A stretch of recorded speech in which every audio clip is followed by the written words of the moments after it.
मिल गया समुद्र का सबसे बड़ा राक्षस, सबसे पुराना, सबसे बड़ा पानी का खौफनाक राक्षस। निजर इब्राहिम ने यह भी बताया कि हमें एक के बाद एक हड्डियां मिल रही थी और मैं भरोसा नहीं कर पा रहा था। ऐसा लग रहा था कि मैं फिर 5 साल का बच्चा बन गया हूं। इसके अलावा स्पाइनोसोरस का कंकाल अगर कहीं मिला था तो वो दूसरे विश्वयुद्ध में बर्बाद हो गया था। इसलिए यहाँ हमें नए चौंकाने वाले सबूत मिले, जिससे हम ये जान सके कि उसकी पीठ पर एक बड़ी पतवार बनी थी और सनकरे जबड़े जो मगरमच्छ की तरह। ये बहुत बड़ा था, यहाँ तक कि टी रेक्स से भी बड़ा। लेकिन अभी तक हमें स्पाइनोसोरस की पूरी एनाटॉमी और जीवन शैली के बारे में नहीं पता था। इसकी पूंछ को लेकर सबसे ज्यादा रहस्य रहा है। पहले के रिकंस्ट्रक्शंस बताते हैं कि ये एक लंबी पतली पूंछ थी, लेकिन जब निजर ने ये खोज की तो उसे पता लगा कि ये नए तरह की और कुछ अजीब है। इन अवशेषों में 1 मीटर लंबी रीढ़ मिली, जिसमें पूंछ भी शामिल है।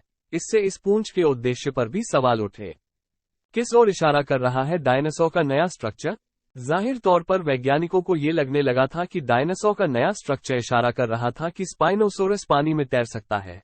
हार्वर्ड यूनिवर्सिटी को इसकी संरचना को बनाने के लिए दिया गया और जो संरचना सामने आई, उसने मछली जैसी उसकी पूंछ को सामने पेश किया, जो पानी में तैरने में मददगार होती है, बिल्कुल उसी तरह जैसे मगरमच्छ के लिए।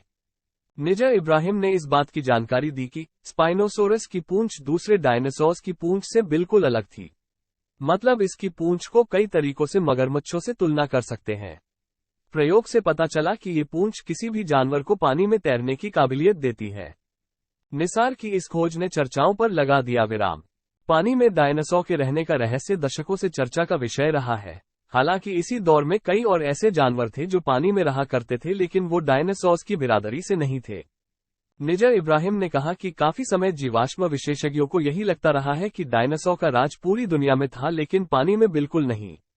हालांकि पहले से ऐसे कई सबूत मौजूद थे कि स्पाइनोसोरस पानी में रह सकता है, जैसे कि मगरमच्छों जैसे दांत और जबड़े, ऐसी हड्डियां जो जलचरों में होती है, और आगे के पैर ऐसे थे कि वो तेजी से दौड़ लगा सकता है।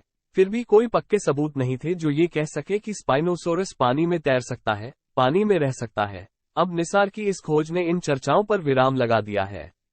डायनासोर्स की एक प्रजाति पानी में रहा करती थी। अब ये साबित हो चुका है कि डायनासोर्स की एक प्रजाति पानी में रहा करती थी और इस प्रजाति के आगे कोई और डायनासोर्स नहीं टिकता था, क्योंकि ये अपने समय का अब तक का जाना गया सबसे बड़ा मांसाहारी जीव था जो पृथ्वी पर रहता था।